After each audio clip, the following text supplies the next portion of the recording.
I was arguing with the voice in my head. Ask her why she dresses like a prostitute. No, I can't do that. Well then, ask her why she dresses inappropriately. But I'll get punished. What are you scared of?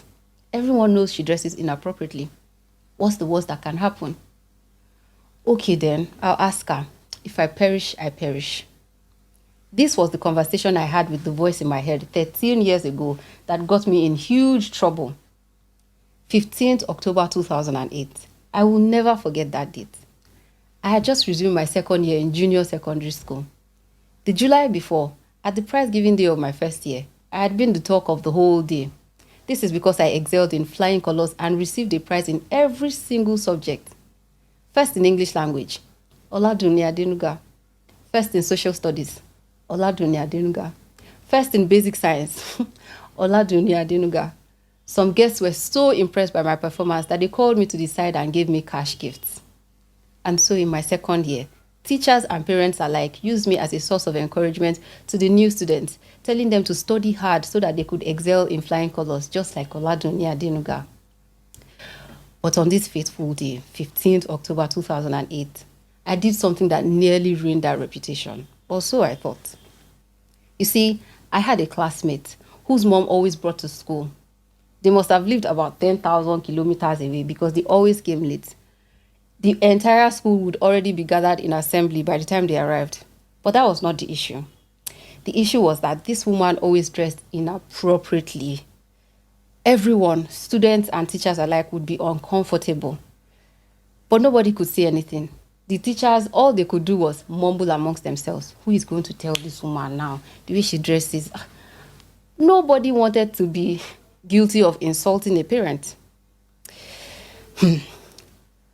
When teachers had to talk to this woman about her daughter or her studies, they would be so uncomfortable, their eyes averted, looking everywhere but at her, and they would be like, Emma, we just wanted to talk to you about your daughter. You see, that's how uncomfortable they were. But on this fateful day, I was going home with my friends when we saw this woman walking towards us. When she neared us, we greeted her and she asked us if her daughter was still in school. And we said yes. Of course, she was dressed in one of her really exposing clothes. As she left us walking towards the school, that was when this voice spoke to me and we had that conversation. Ask her why she dresses like a prostitute. I can't do that. I'll get punished. What's the worst that can happen? And so I told myself, well, if I perish, I perish. And I called her back. I should have quenched that voice. But no, I listened to it and I called her back. My friends were looking at me like, what are you doing? When I went to meet the woman, I said, sorry, Mao. I hope you won't take offense, but I just want to tell you something. It's about your appearance. It makes everybody in school uncomfortable and people talk about you in ways that are not so nice. So maybe if you could dress better when you come to school. When I said that, the woman smiled sweetly. Now that I look back, I realized there was nothing sweet about that smile. It was a wicked smile. But she said, thank you, my dear. Tell me, what's your name? Looking back again, I realized I could have lied. But I went ahead to tell her my full name. I could have said my name was Oprah Winfrey, Janet Jackson, or something else like that. But instead, I said, my name is Oladunni Adenuga. I even went ahead to introduce my friends. This is Chidinma Okoro. This is Tosi Abraham, and so on. What was I thinking? Were we at a cocktail party? Why was I making introductions? My friends were giving me all the signals in the world, telling me to zip it, shut up, don't say anything. But I felt like, there's no problem now. She already smiled. She's not angry. If only I had known. The next day when I got to school, I knew I was in trouble. Teachers had already gathered in my class and the principal was there as well. They told everybody that I had committed a grievous offense. And so that was when I realized that upon leaving us the previous day, the woman had gone straight to the principal's office to report us. But somehow, she only remembered my name and Chidinma Okoro's name. When the principal called us out, he gave a verdict that we will be flogged in front of everybody. I was flogged 6 strokes of cane in front of my classmates. It was a shameful day for me. I, who had never been called for anything apart from academic excellence, was being flogged in front of everybody. My friend too, Chidima Okoro, was flogged 4 strokes of cane.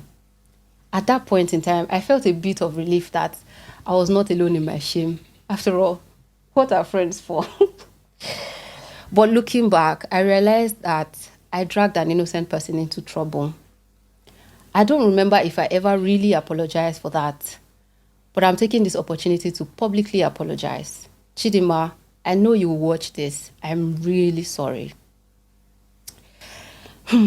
Later that same day, when I left the class for break, I heard some teachers talking amongst themselves how a small girl had done what they had been too afraid to do. In fact, my English teacher, Mr. Sam, who is now of blessed memory, called me to his table and told me he was very impressed with what I had done. But sometimes such situations required wisdom, and that was a valid point. As I left his table, I thought back to the events of the previous day and why I had done what I did. The voice in my head had put me in trouble, yes.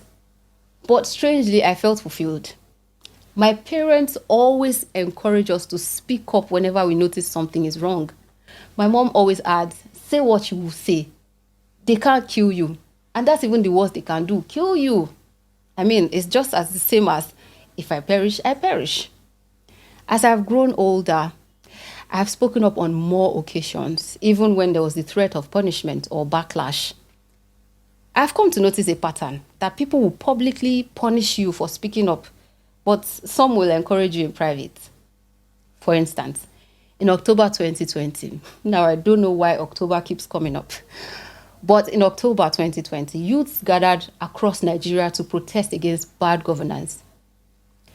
When we gathered, a lot of people called us a public nuisance, but some people came to tell us that, keep it up. We love what we are doing. We may not all be able to speak up, but at least you are speaking for us. On 20th of October, that same 2020, during the protest, some protesters were shot dead at Lekki toll gate. People who had gathered to protest peacefully for an end to police brutality, corruption, and bad governance. They were shot dead by yet to be identified military men, all because they spoke up against a common grievance. I have realized that people will keep quiet rather than speak up against wrongs because of the fear of consequences. But Mahatma Gandhi said that when occasion demands speaking out the whole truth and acting accordingly, being silent makes you a coward. If we don't speak up just because we are scared of the possible negative consequences or we are scared of perishing, we will never see change. After that incident with my classmate's mother, I am pleased to tell you that she stopped wearing inappropriate clothes to school. She stopped wearing see-through clothes. In fact, till I graduated, she only wore wrappers and blouses, jeans, even jalabiya to school. Speaking up had gotten me punished. But beyond that, it brought the needed change. And guess what? I did not perish. Thank you.